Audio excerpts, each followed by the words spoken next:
Salam alaikum, donc toujours avec la topologie sur R. Alors dans la vidéo précédente, on voulait démontrer que l'adhérence de Q c'est R. D'accord? C'est-à-dire quoi? C'est-à-dire que, parce que rappelons l'adhérence de Q normalement c'est quoi? C'est Q union ces points d'accumulation qu'on peut appeler par exemple L de Q ou bien LQ. Et pour montrer finalement que l'adhérence de QCR, on va juste montrer que finalement, tous les points d'accumulation déjà, tous les points pardon, de R, ils sont des points d'accumulation de Q.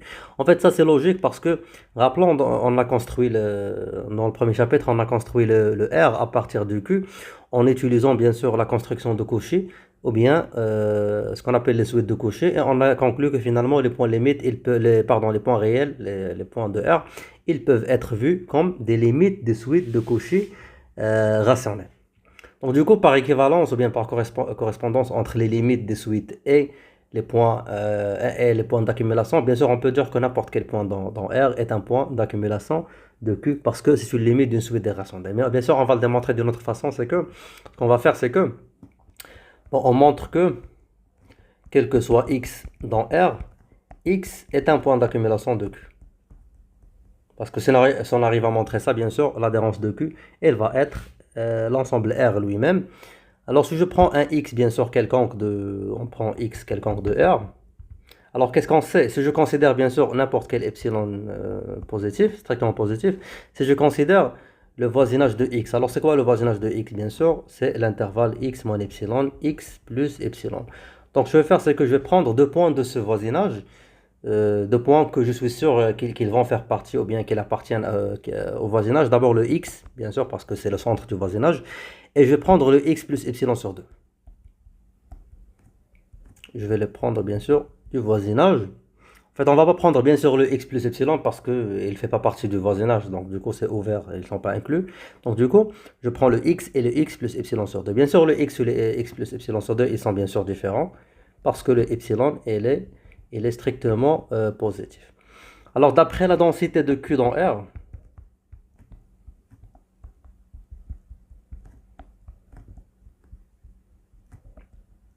on sait très bien que entre deux, la densité de Q dans R, il dit que entre deux, chaque deux réels qui sont distincts, on peut toujours trouver un rationnel entre les deux. C'est-à-dire quoi? C'est-à-dire qu'entre le x et le x plus epsilon sur 2, il existe un rationnel. Donc, du coup, il existe un R dans Q, tel que le R est entre le x et le x plus epsilon sur 2.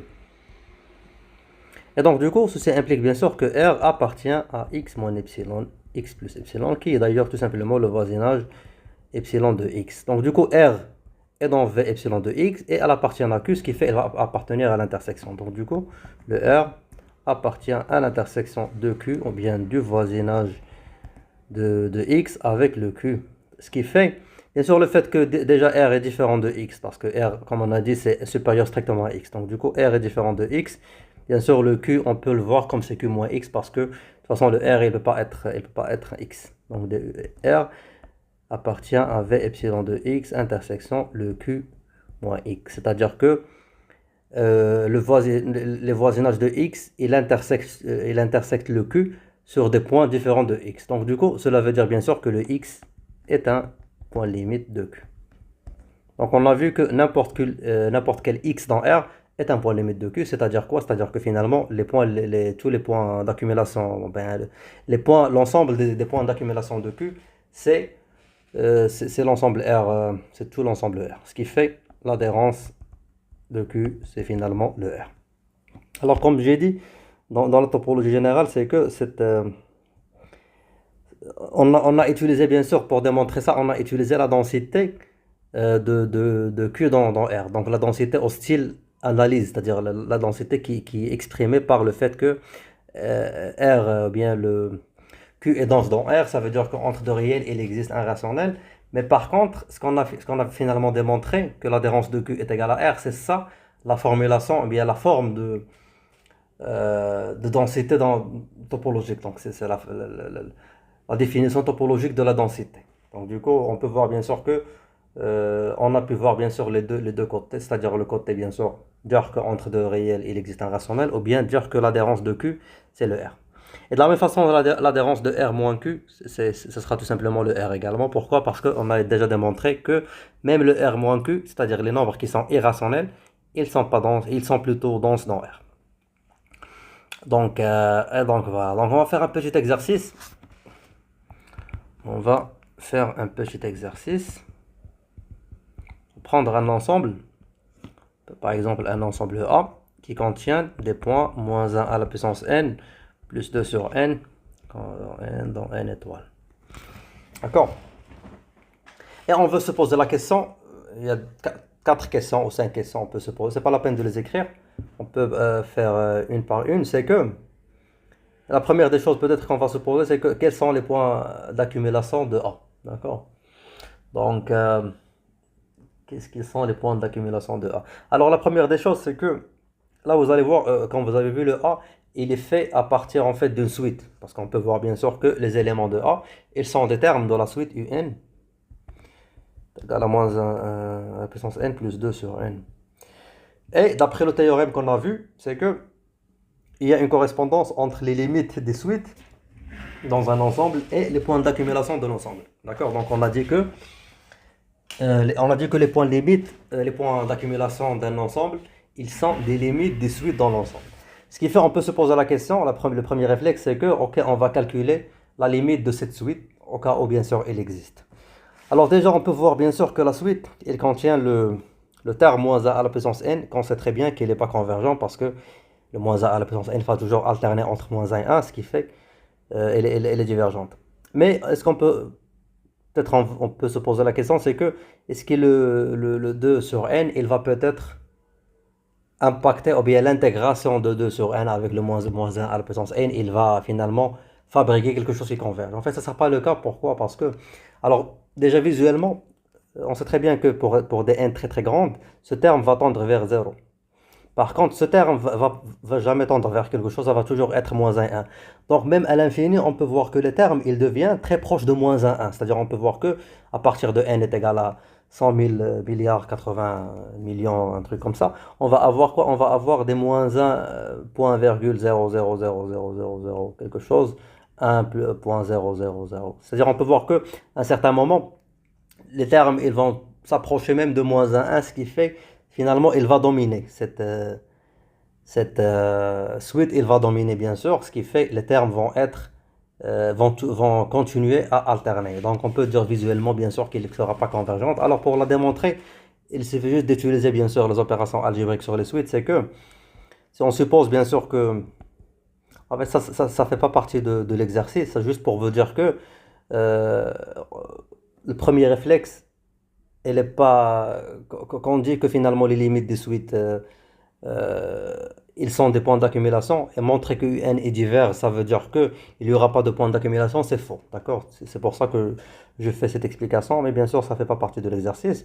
Alors, si on suppose que UN, il converge vers X, dans ce cas-là, le moins 1 à la puissance n, tout simplement, ce sera le UN moins 2 sur n.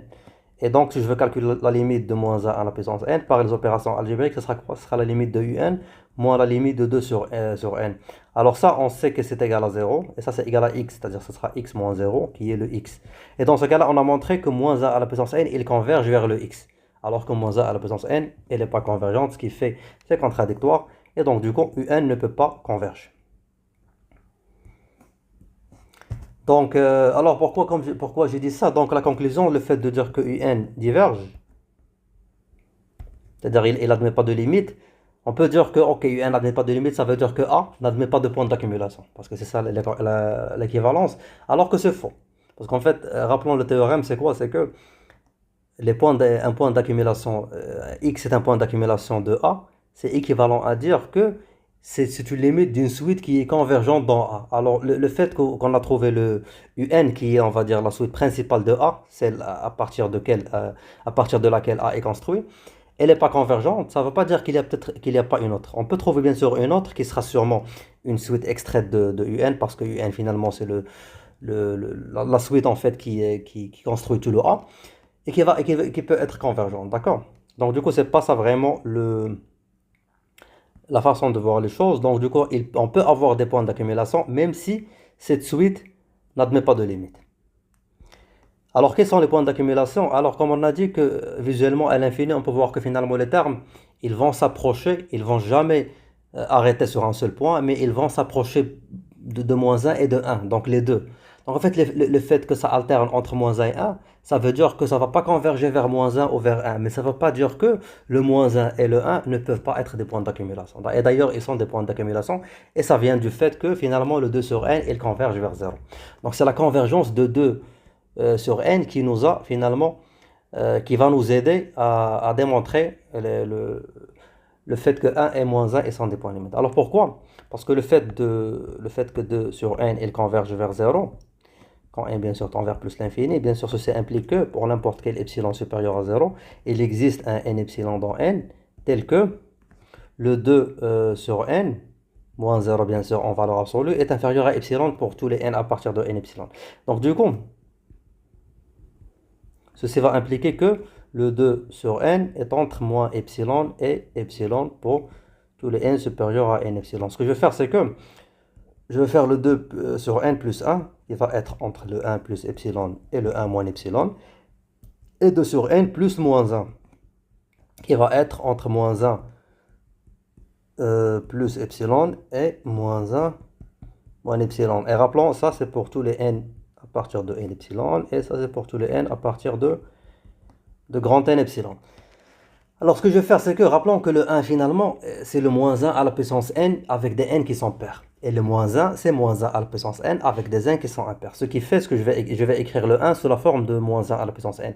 Donc je vais mettre que ce sera le moins 1 plus à la puissance n. Donc ce 1 là, je l'ai écrit sous la forme de moins 1 à la puissance n, plus 2 sur n, va être entre 1 plus epsilon et le 1 moins epsilon.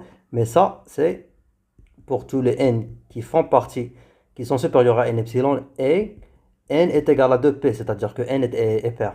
La même chose pour le moins 1, je vais l'écrire sous la forme moins 1 à la puissance n plus 2 sur epsilon, pardon, sur 2 sur n, qui est inférieur à moins 1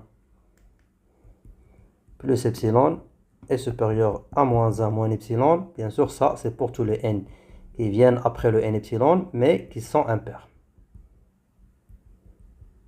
Et donc, qu'est-ce que je montrais? Je montrais qu'il y a une infinité de points, d'accord, de termes moins 1 à la puissance n plus 2 sur n, qui est dans le voisinage de 1, et il y a une autre infinité de points qui est dans le voisinage de moins 1. Parce qu'en fait, rappelons que ça sera une infinité de n finalement, même s'ils pair ou impair, on va toujours avoir une infinité après le n epsilon. Et d'ailleurs, c'est pas l'infinité qui nous intéresse parce que les points d'accumulation, ils n'exigent pas vraiment une infinité. Ça, c'est un privilège de R, d'accord? C'est le fait que R finalement, ça c'est ce qu'on appelle un axiome de T1 ou bien un axiome T1. Mais dès qu'il intersecte en fait le A, dès que le voisinage intersecte A dans un autre, en moins un seul point qui est différent de X, ou bien qui sera dans ce cas-là le moins 1 et le 1, alors dans ce cas-là, le moins 1 et le 1, ils sont